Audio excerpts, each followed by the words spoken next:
Alright guys, so I left the bins. I was able to find a whole lot of books. I found some other stuff. I found some things for myself and also some things to sell as well. I found this laptop literally right when I walked in the door. I almost passed this laptop up and I like stopped and had to go back. I don't know if it works or not. Maybe I can find some parts out of it. Regardless, it's still a swoop and it wasn't too heavy, so I figured might as well. So I dropped off some packages for FBA. I dropped off some eBay packages, about 3 eBay packages, and then one shipment of like 2 boxes of, it was an online arbitrage find. So I just got that shipped out.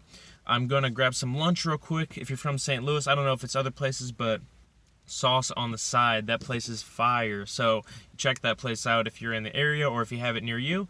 It's definitely a good spot to eat. So I'm gonna do a lot more sourcing after I eat, and then I'm gonna go home, do a whole lot of listing, and see where I'm at book wise. I might depending on how many books I actually have already listed in Inventory Lab, I might do a shipment midweek, sometime midweek. I was thinking about waiting, but I don't know actually. So, I'll keep you guys posted. So I was in need of some charging cables actually.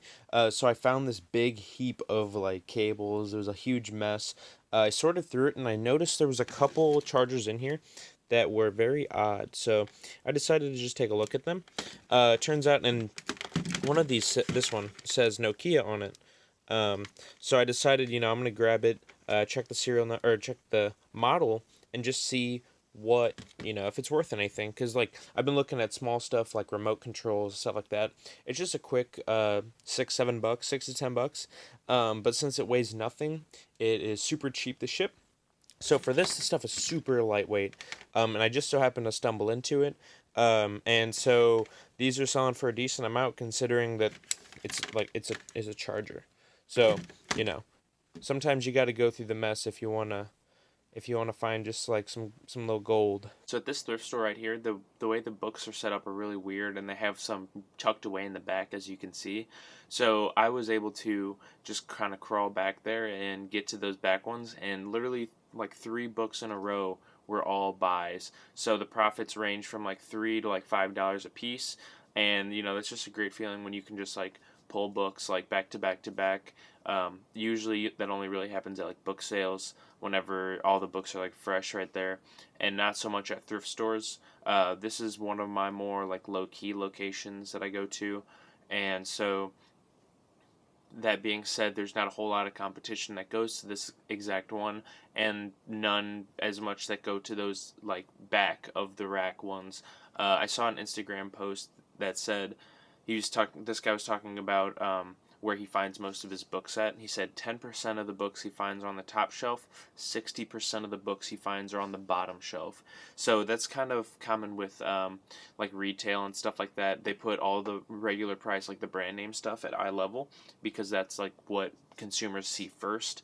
And they'll put like the discounted stuff at the top and at the bottom of the racks, like the clearance stuff, the stuff on sale, because people aren't inclined to like look up and down. They're more, keep their head on a swivel and just kind of see what's on the same viewing plane as them. I was also able to find a couple of automated sprinklers. They retailed for $6, and they're gonna sell for about, I have them listed for about $35, which is a good little flip.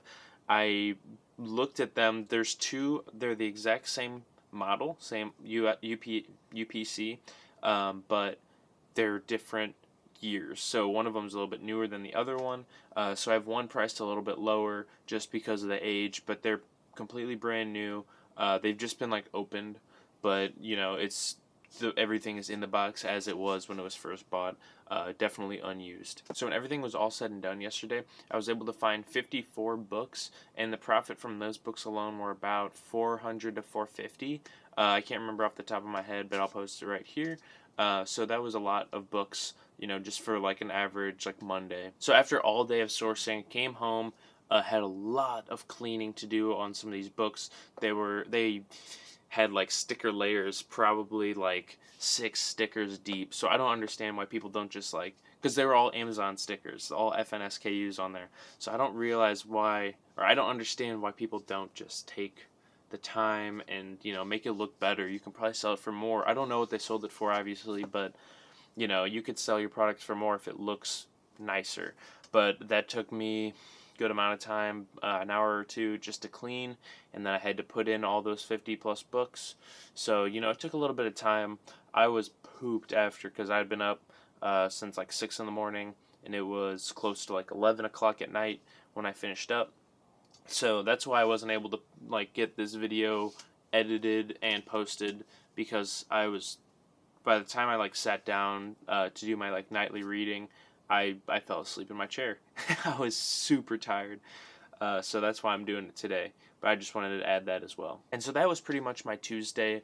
Usually how my schedule is laid out, I like to source at the outlets at least 2 days. I've been shooting for more of like a Tuesday, Thursday situation, and the garage sales I'll go Wednesday, Saturday, and then I'll use Monday and Friday as kind of like pickup days, or listing days, or like, you know, in between there. And so, you know, it's been working out for me. I'm kind of flexible with how I do my scheduling. Since this is my full-time gig right now, I can, you know, make it work to however I want it to work. If there's a book sale one day, like I got a book sale coming up here on Thursday that I'm going to go to. So I'm not going to hit up the outlet, obviously. So I'm going to probably push that off to Friday. But I usually try to get at least 2 days at the outlet, because that's a good quantity buy up, so I can find a lot of books, a lot of items to flip. And so, you know, I usually go from 9 to 2, 1 or 2 o'clock. So in that time period, I can usually find a good amount of stuff. So guys, that was the wrap up of my Tuesday. Today is actually Wednesday when I'm recording this, so I'm going to go ahead and go right into recording my Wednesday episode. So stay tuned for that. Go ahead and click up here or up here, wherever it pops up, for tomorrow's video, today's video, whatever. So thanks for tuning in, guys. If you guys liked what you see, drop a like, drop a comment if you want to see more stuff like this or whatever you guys want to see. But until next time, my name's David at Monetary Ocean. Don't wait, dive in.